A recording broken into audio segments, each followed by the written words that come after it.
സഹജമാർഗ സംഹിതയുടെ ആദി ഗുരുവായ യുപിയിലെ ഫത്തേഗഡിലെ സമർത്ഥ ഗുരു മഹാത്മാ ശ്രീരാംചന്ദ്രജി മഹാരാജിൻ്റെ ശിഷ്യനായ ബാബുജി, അദ്ദേഹത്തിൻ്റെ പേരും ശ്രീരാമചന്ദ്രജി എന്ന് തന്നെയാണ്. ആദി ഗുരുവിനെ ലാലാജി എന്ന പേരിലാണ് വിളിക്കുന്നത്.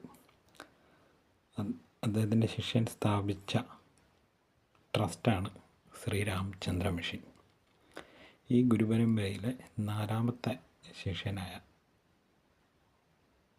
വ്യക്തിയാണ് ദാജി എന്ന പേരിൽ അറിയപ്പെടുന്ന ശ്രീ കമലേഷ് ഡി പട്ടേൽ. അദ്ദേഹം മിഷൻ്റെ പ്രസിഡൻ്റ് ആയതിനു ശേഷമാണ് സിസ്റ്റത്തിന്, ഈ ഓർഗനൈസേഷന് ഹാർട്ട്ഫുൾനെസ് എന്ന പേര് കൊടുക്കുന്നത്. ആദിഗുരുവായ ലാലാജി എഴുതിയിട്ടുള്ള നിരന്തര സത്യം എന്ന ബുക്ക് ആണ് ഹാർട്ട്ഫുൾനെസ് ലിറ്ററേച്ചറിൻ്റെ ബേസ്. ഒരു ആത്മീയ പരിശീലനത്തിൻ്റെ അടിത്തറയായിട്ട് ചില തത്വചിന്തകൾ ഈ പുസ്തകത്തിൽ പറഞ്ഞിട്ടുണ്ട്. ഇതിനെ അടിസ്ഥാനമാക്കിയിട്ടാണ് ഈ ഹാർട്ട്ഫുൾനെസ് പ്രാക്ടീസ് രൂപപ്പെടുത്തിയിട്ടുള്ളത്. നമുക്ക് ആ ചിന്തകൾ നോക്കാം. ഏതൊന്ന് ദൈവത്തെ അന്വേഷിക്കുന്നുവോ അത് ആത്മാവും, ഏതൊന്ന് അന്വേഷിക്കപ്പെടുന്നുവോ അത് പരമാത്മാവുമാകുന്നു. ഒരു മനുഷ്യൻ്റെ ആത്മാവിൻ്റെ ശുദ്ധി അവൻ്റെ വിവേചന ശക്തിയുടെ അളവിനനുസരിച്ചായിരിക്കും. സ്നേഹിക്കുന്ന നാം അപൂർണമായ അറിവും ദൈവം അറിവിൻ്റെ സ്വരൂപമാകുന്ന പരിപൂർണ ജ്ഞാനവുമാണ്. പൂർണ്ണത്വം നേടാതെ ഒരു മനുഷ്യനും ദൈവ സാക്ഷാത്കാരം സാധ്യമല്ല. ബെയ്ലി ഇതിനെ പറയുന്നത് ഇങ്ങനെയാണ്: ഓരോ മനുഷ്യനും ചിന്തിക്കേണ്ടത് അവൻ്റെ സൃഷ്ടി ദൈവത്തിൻ്റെ ഒരു കർമ്മവും അവൻ്റെ മനസ്സ് ദൈവത്തിൻ്റെ ഒരു ചിന്തയും അവൻ്റെ ജീവിതം ദൈവത്തിൻ്റെ ഒരു ശ്വാസവുമാകുന്നു എന്നാണ്. ഹാൾ പറയുന്നത് ദുഷ്ടനായ ഒരു മനുഷ്യൻ ദൈവത്തിന് കളിമണ്ണ് പോലെയും ചെകുത്താന് മെഴുകുപോലെയുമാണ്. ഒരു നല്ല മനുഷ്യൻ ദൈവത്തിന് മെഴുകുപോലെയും ചെകുത്താന് കളിമണ്ണ് പോലെയും ആയിരിക്കും.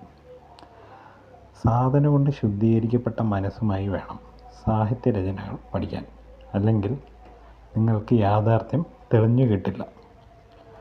ഒരു മാസ്റ്ററാകാൻ ശ്രമിക്കാതെ ഒരു സേവകനെ പോലെ സേവനം അനുഷ്ഠിക്കുക. ധനികർ, സ്ത്രീകൾ, കുട്ടികൾ എന്നിവരുമായുള്ള സഹവാസം ഒഴിവാക്കുക.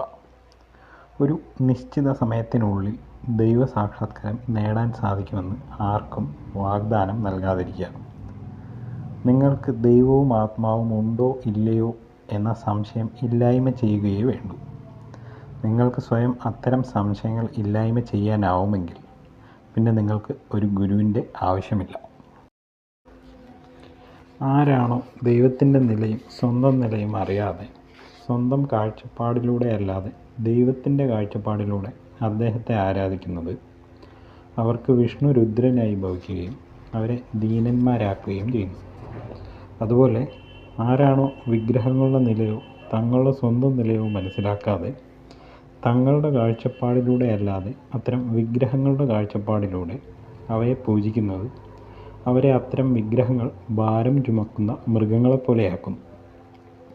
ആരാണോ ഗുരുവിൻ്റെ നിലയും സ്വന്തം നിലയും അറിയാതെ സ്വന്തം കാഴ്ചപ്പാടിലൂടെ അല്ലാതെ ഗുരുവിൻ്റെ കാഴ്ചപ്പാടിലൂടെ ഗുരുവിനെ ആരാധിക്കുന്നത്, അവർക്ക് ഗുരു കാലൻ്റെ രൂപത്തിലുള്ള ചെകുത്താനായി ഭവിക്കുന്നു.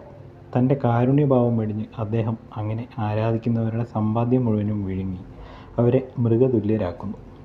ഇങ്ങനെയുള്ള മനുഷ്യർക്ക് യാതൊരു ഗതിയും കിട്ടില്ല. കടുത്ത കഷ്ടതകൾ അനുഭവിച്ച് വൈകാരിക തീവ്രതയുടെ തീക്ഷ്ണത കൊണ്ട് അവർക്ക് അവകാശപ്പെട്ട മാനുഷികത്വത്തിനുള്ള അർഹത നേടുന്നതുവരെ അവർ മൃഗങ്ങളെക്കാൾ മോശമായ നിലയിൽ തന്നെ സ്ഥിതി ചെയ്യും. ഈ സ്ഥിതി പ്രാപിക്കുവാൻ അവർ കുറച്ചു കാലമെടുക്കും. ബൃഹദാരണ്യക ഉപനിഷത്തിൽ യാജ്ഞവൽക്യ മഹർഷി തൻ്റെ പത്നിയായ മൈത്രേയിയോട് ഇങ്ങനെ വിവരിക്കുന്നു: അല്ലയോ മൈത്രേയി, ബ്രഹ്മം, ഈശ്വരൻ, വേദം, പുത്രന്മാർ, ആത്മാവ് എന്നിവയെ സ്വന്തം കാഴ്ചപ്പാടിലൂടെ അല്ലാതെ ആ ബ്രഹ്മം, ഈശ്വരൻ മുതലായവയുടെ കാഴ്ചപ്പാടിലൂടെ അറിയുന്നവൻ അത്തരം ബ്രഹ്മം അഥവാ ഈശ്വരൻ എന്നതിനാൽ തന്നെ നശിപ്പിക്കപ്പെടും. അപ്പം നമ്മളൊരു ആധ്യാത്മിക സാധന തുടങ്ങുന്നതിന് മുമ്പായിട്ട് ഈ പറയുന്ന വിവരങ്ങളുടെ അർത്ഥം എന്താണെന്ന് ഉൾക്കൊള്ളാൻ ഒരു വ്യക്തിക്ക് കഴിയണം. എങ്കിലേ നമുക്ക് ആ സാധന കൊണ്ട് നമ്മൾ ശരിയായ രീതിയിൽ നമ്മുടെ ചിന്ത നമുക്ക് വാർത്തെടുക്കാൻ സാധിക്കുകയുള്ളൂ.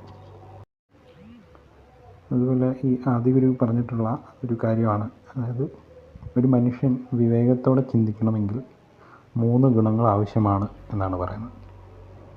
1 സ്ഥിരമായ ദേഹാസ്വാസ്ഥ്യം, 2 ധനപരമായ ബുദ്ധിമുട്ട്, 3 തൻ്റെ നേരെയുള്ള വിമർശനം. ഇത് 3 ഒരു വ്യക്തി വിവേകത്തോടെ ചിന്തിക്കാൻ അത്യാവശ്യമാണെന്നാണ് പറയുന്നത്.